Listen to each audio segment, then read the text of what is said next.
Study IQ IAS, अब तैयारी हुई अफोर्डेबल।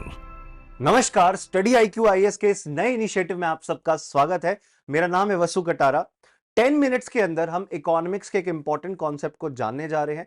वीडियो को लाइक जरूर करिएगा और लास्ट तक देखिएगा कि स्टडी IQ का 18 दिसंबर से कोर्स शुरू हो रहा है on the CSIR SO ASO exam, जहां पे आप स्टडी IQ वेबसाइट या हमारी एप्लीकेशन पे जाकर उस कोर्स के लिए रजिस्टर कर सकते हैं। आपको जाके CSIR सर्च करना है, लाइव बैच दिखेगा।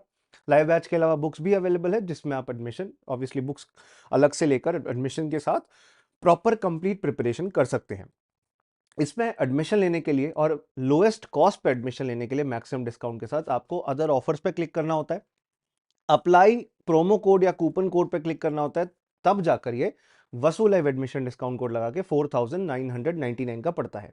आप और कोई कोड लगाएंगे, जैसे आपके सामने स्क्रीन पे अवेलेबल भी थे अभी दो, आपके पास और दो ऑप्शन भी थे, इंडिया अप्लाई करके तो 5999 का पड़ेगा आपको, उसमें फिर डिस्काउंट नहीं मिल पाएगा एक्स्ट्रा।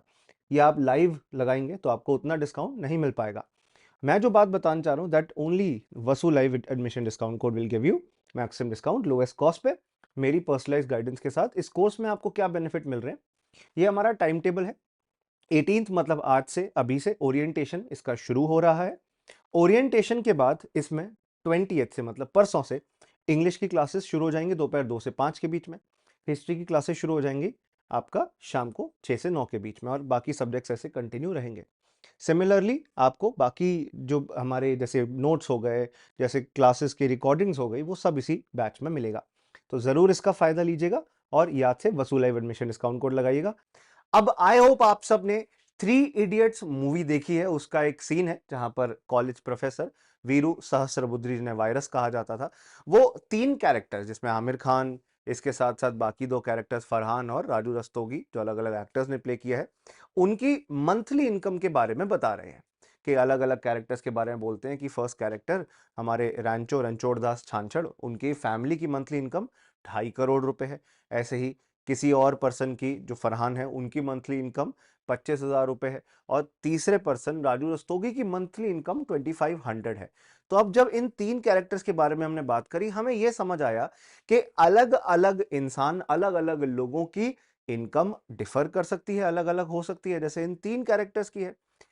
हम जब भी ऐसे इनकम देखते हैं, हम कंपेयर कर सकते हैं कि एक फाइनेंशियल ईयर के अंदर, अब फाइनेंशियल ईयर क्या होता है, 1 अप्रैल से 31 मार्च के बीच का जो टाइम पीरियड है वो फाइनेंशियल ईयर है। हम ये देख सकते हैं कि इनमें सबसे ज्यादा इनकम किसकी है इस फाइनेंशियल ईयर के दरमियान। 1 जनवरी से 31 दिसंबर को आप कैलेंडर ईयर कहते हैं, बट फाइनेंशियल पर्पसेस के लिए जो आप ड्यूरेशन नोट करते हैं, देखते हैं, रिव्यू करते हैं, एनालाइज करते हैं, दैट इज फाइनेंशियल ईयर का कॉन्सेप्ट। अब इस एग्जाम्पल में हमें देखने मिल रहा है कि सबसे ज्यादा इनकम आमिर खान मतलब रणछोड़ दास छांछड़ की है, मंथली इनकम। ये मैंने बात करी कि इंडिविजुअल लेवल पर जब मैं इनकम कंपेयर कर रहा था, ऐसे ही अलग अलग कंट्रीज की इनकम भी कंपेयर की जा सकती है, जिसको कहा जाता है नेशनल इनकम। नेशनल इनकम एक कॉन्सेप्ट है जिसके तहत अलग अलग मेथड्स का यूज करके आप कंट्रीज की नेशनल इनकम निकालते हैं और उन्हें आपस में कंपेयर करते हैं। सिर्फ दूसरे देशों के साथ नहीं, एक कंट्री खुद से भी कंपेयर कर सकता है। अब जैसे इंडिया है, इंडिया की नेशनल इनकम को आप अलग अलग तरीके से एक्सप्रेस कर सकते हो, जीडीपी के टर्म्स में, जीएनपी के टर्म्स में, एनडीपी के टर्म्स में और एनएनपी के टर्म्स में। जैसे किसी का वजन, किसी का वेट, आप किलोग्राम, ग्राम के अंदर, आउंस के अंदर, पाउंड के अंदर अलग अलग ऐसे यूनिट्स में एक्सप्रेस कर सकते हो। ऐसे ही नेशनल इनकम को भी आप अलग अलग यूनिट्स में एक्सप्रेस कर सकते हो। अब आखिरकार इनकी फुल फॉर्म क्या है? तो जीडीपी होता है ग्रॉस डोमेस्टिक प्रोडक्ट, जीएनपी होता है ग्रॉस नेशनल प्रोडक्ट, एनडीपी जो हमारा नेट डोमेस्टिक प्रोडक्ट है, और नेट नेशनल प्रोडक्ट है एनएनपी। मन में एक सवाल आ रहा होगा, सब में मुझे प्रोडक्ट वर्ड कॉमन दिख रहा है, तो इस प्रोडक्ट से मतलब क्या है? आखिरकार प्रोडक्ट का मतलब होता क्या है? प्रोडक्ट का मतलब, आप एक टीवी को एक प्रोडक्ट कह सकते हो, आप एक फ्रिज को एक प्रोडक्ट कह सकते हो, आप एक कार को भी एक प्रोडक्ट कह सकते हो।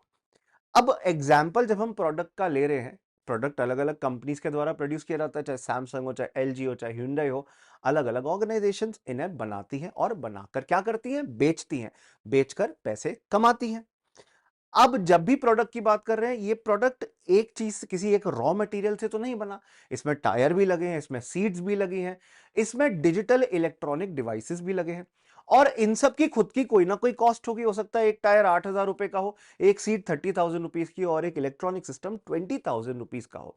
ये सारा रॉ मटेरियल, ये सारा इनपुट इस फाइनल प्रोडक्ट को, मतलब कार को बनाने के लिए लगा है, और ये कार बिक रही है 18 लाख रुपए की। अब अगर मैं फाइनल प्रोडक्ट की भी वैल्यू और उसके अंदर इस्तेमाल होने वाले रॉ मटेरियल की वैल्यू दोनों को काउंट कर लूं, तो एक बहुत बड़ी प्रॉब्लम हो जाती है, जिसे नेशनल इनकम के कॉन्सेप्ट में प्रॉब्लम ऑफ डबल काउंटिंग कहते हैं। Double counting of national income, दो दो बार काउंट कर लिया, जो कि एक अनएक्सेप्टेबल चीज है। इसीलिए हमेशा आप फाइनल गुड्स की वैल्यू लेते हो, ना कि रॉ मटेरियल की। रॉ मटेरियल तो इस्तेमाल हुआ है किसी फाइनल प्रोडक्ट को बनाने के लिए। जब भी हम नेशनल इनकम कैलकुलेट कर रहे हैं, जीडीपी निकाल रहे हैं, तो हम फाइनल प्रोडक्ट की वैल्यू को जोड़ेंगे। ये बात आपको याद रखनी है। आगे चलने से पहले, ये मेरी सोशल मीडिया आईडी है, वसु कटारा स्टडी IQ मेरा टेलीग्राम ग्रुप है, और मैं इंस्टाग्राम पे वसु.कटारा के नाम से अवेलेबल हूं। जरूर मेरे साथ जुड़िएगा और इन सेशंस को रेगुलरली देखते रहिएगा। आगे चलते हैं।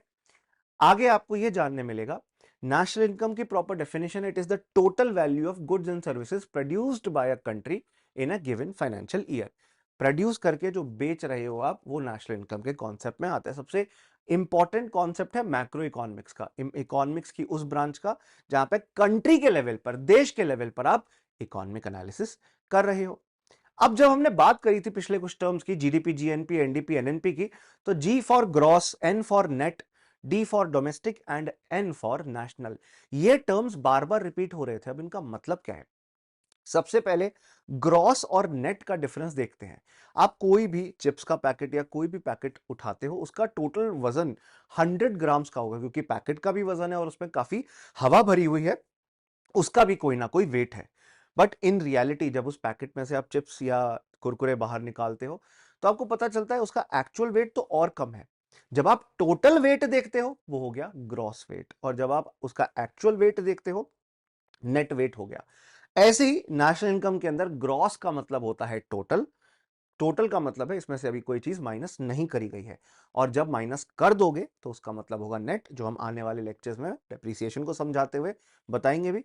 अभी के लिए आप इतना समझ लीजिए कि ग्रॉस का मतलब होता है टोटल, और नेट का मतलब है उस टोटल में से कुछ रिड्यूस किया हुआ।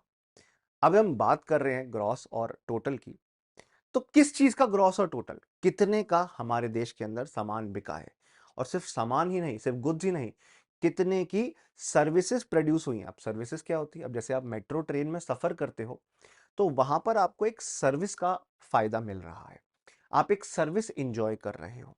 साल भर के अंदर 1 अप्रैल से 31 मार्च के बीच में कितने के गुड्स बेचे गए हैं, कितने की सर्विसेज सेल की गई है और उनके बदले पैसा कमाया गया है। तो गुड्स कोई एक टाइप के तो होते नहीं है, अलग अलग टाइप के, मल्टीपल टाइप्स के गुड्स होते हैं, और सर्विसेज भी अलग अलग टाइप की होती हैं।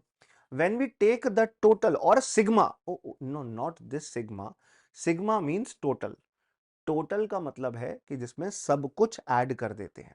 सारी गुड्स जो प्रोड्यूस हुए हैं हमारी इकोनॉमी में, सारी सर्विसेज जो प्रोड्यूस हुई है हमारी इकोनॉमी में, और फाइनल प्रोडक्ट, कभी भी रॉ मटेरियल की वैल्यू नहीं, फाइनल प्रोडक्ट की वैल्यू देखेंगे, तो उससे हमें पता चलेगा कि total final goods and services कितनी प्रोड्यूस की गई है फाइनेंशियल ईयर में।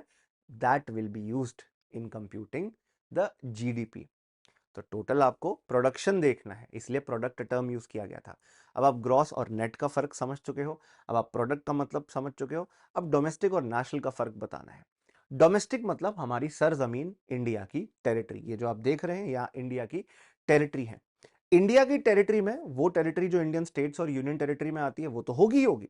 इसके अलावा इंडिया के बाहर दूसरे देशों में वो एरिया जहां पर इंडिया के डिफेंस एस्टैब्लिशमेंट्स है, मतलब हमने कोई आर्मी, नेवी, एयरफोर्स का लैंड ले रखा है, हमारी एम्बेसीज जो इंडिया के बाहर है, वो सब इंडियन टेरिटरी में आएंगी।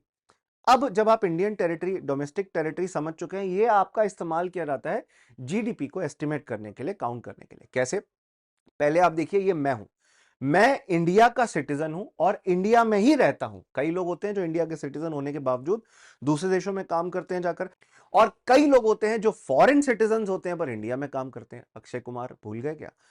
तो इसीलिए इंडियन सिटीजन मतलब जिसके पास इंडिया का पासपोर्ट है, जिसके पास इंडिया की नागरिकता है। और इंडियन रेसिडेंट मतलब जो इंडिया में रह रहा है। एग्जैक्ट डेफिनेशन अगर मैं बताऊं, पिछले 1 साल में इंडिया में रहकर इंडिया में इकोनॉमिक एक्टिविटीज कैरी आउट की गई है, तो उसे इंडिया का रेसिडेंट कहेंगे, इंडिया में रहने वाले व्यक्ति। सिटीजन जिसके पास भारत की नागरिकता है। रेसिडेंट जो भले ही इंडिया का सिटीजन ना हो बट इंडिया में रह रहा हो। अब मैं तो इंडिया का सिटीजन हूं, इंडिया में रह रहा हूं पिछले 1 साल नहीं कई सालों से। मेरे द्वारा जो भी पैसा कमाया गया, इकोनॉमिक एक्टिविटी करी गई, गुड्स बेचे गए, सर्विस बेचे गए और पैसा कमाया गया, वो इंडिया की जीडीपी में शामिल होगा। दूसरा केस, आप एक बड़े फेमस क्रिकेटर को देख रहे होंगे, वर्ल्ड कप में भी बड़े फेमस है ये। इनका नाम है डेविड वार्नर, ऑस्ट्रेलिया की टीम से खेलते हैं, पर ये इंडिया में आईपीएल भी खेलने आते हैं और बड़े फेमस क्रिकेटर हैं जो इंडिया में काफी समय बिताते हैं। अब ऐसा ही कोई फॉरेन क्रिकेटर जो इंडिया में पिछले 1 साल रहा है, इंडियन टेरिटरी में रहा है, इंडिया के अंदर रहा है, वो फॉरेन सिटीजन इंडिया के अंदर रेसिडेंट रहा है, नागरिक वो इंडिया के नहीं है वो ऑस्ट्रेलिया के, पासपोर्ट उनका ऑस्ट्रेलिया का है, बाकी सारे डॉक्यूमेंट्स ऑस्ट्रेलिया के हैं, बट वो इंडिया में लास्ट 1 ईयर में रहे हैं। ऐसे फॉरेन सिटीजन जो इंडिया की सरजमी पर, टेरिटरी पर पैसा कमाते हैं, उनकी इनकम भी इंडिया की नेशनल इनकम में, जीडीपी में शामिल होती है जब हम जीडीपी कैलकुलेट करते हैं।